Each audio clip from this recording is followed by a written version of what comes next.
Praise the Lord. नया दिन नई उम्मीद में आप सभी का स्वागत है। आज के ध्यान के लिए लेकर पढ़ेंगे फिलिपियों का किताब पहला अध्याय उसका 6वां वचन। मुझे इस बात का भरोसा है कि जिसने तुम में अच्छा काम आरंभ किया है वही उसे यीशु मसीह के दिन तक पूरा करेगा। परमेश्वर यीशु मसीह हमें उसका वचन इस प्रकार कहता है कि माता के कोख से ही मैंने तुझे चुना है, मैंने तुझे नाम लेकर बुलाया है। प्यारे प्रजा, परमेश्वर हमसे कहते हैं कि तुमने नहीं, मैंने तुम्हें चुना है। मतलब परमेश्वर ने हमें उसके काम के लिए और उसकी महिमा करने के लिए हमें अलग किया है, हमें चुना है और हम में उसने अच्छे काम, भले काम को आरंभ किया है। यानी परमेश्वर ने हमें उसकी प्रजा होने के लिए चुना है, उसकी नाम की महिमा करने के लिए चुना है। हमने नहीं, हमारे मन की इच्छा के अनुसार नहीं हमने चाहा और हमने नहीं ये सब कुछ किया, बल्कि परमेश्वर का पहले से ही मकसद था, उसका पहले से ही ये प्लान था कि वो हमें उसकी महिमा करने के लिए चुन ले।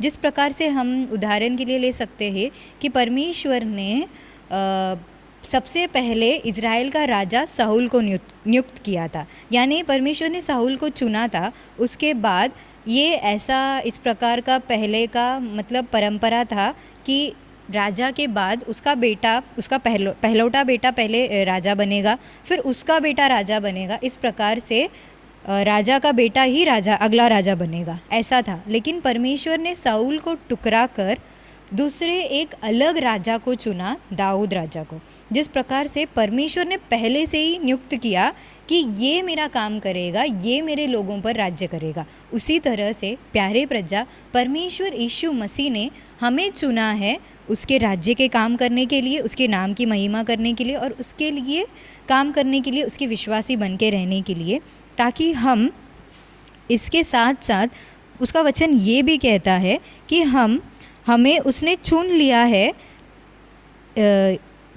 है और ये भी किया है कि उसके यीशु मसीह के आने के दिन तक वो हमें चलाएगा, वो हमें लेकर चलाएगा, वो हमें मार्ग दिखाएगा, हमें क्या करना चाहिए, कैसे करना चाहिए, सब वो सिखाएगा और वो बताएगा। हमें अपने बल के बलबूते पर नहीं और अपने विचार पर नहीं, बल्कि परमेश्वर यीशु मसीह हमें सिखाएगा और हमें समझाएगा कि हमें क्या किस प्रकार करना चाहिए। तो आइए हम इस वचन के अनुसार प्रार्थना करें। प्यारे प्रजा, स्तुतियों परमेश्वर, हम प्रार्थना करेंगे। Hallelujah, hallelujah. धन्यवाद हो सेनाओं के यहोवा परमेश्वर राजा। हम हालेलुया परमेश्वर निर्बल है परमेश्वर राजा। हम हालेलुया, हमसे कुछ भी संभव नहीं है, लेकिन आपसे सब कुछ है। हालेलुया परमेश्वर, सब कार्य संभव है। आपने हमें चुना है आपके लिए। हालेलुया परमेश्वर, हमें हालेलुया हालेलुया सही मार्ग दिखाइएगा राजा, हमें सही रास्ते पर चलाइएगा राजा परमेश्वर। हम अपने आप को पूरी तरह से अर्पण करते हैं, आप हमें लेकर चलाएगा। सारा स्तुति, आदर, महिमा हम आपको देते, उद्धार करता यीशु मसीह के नाम से मांगते। सुन ले मेरे प्यारे पिता, आमीन।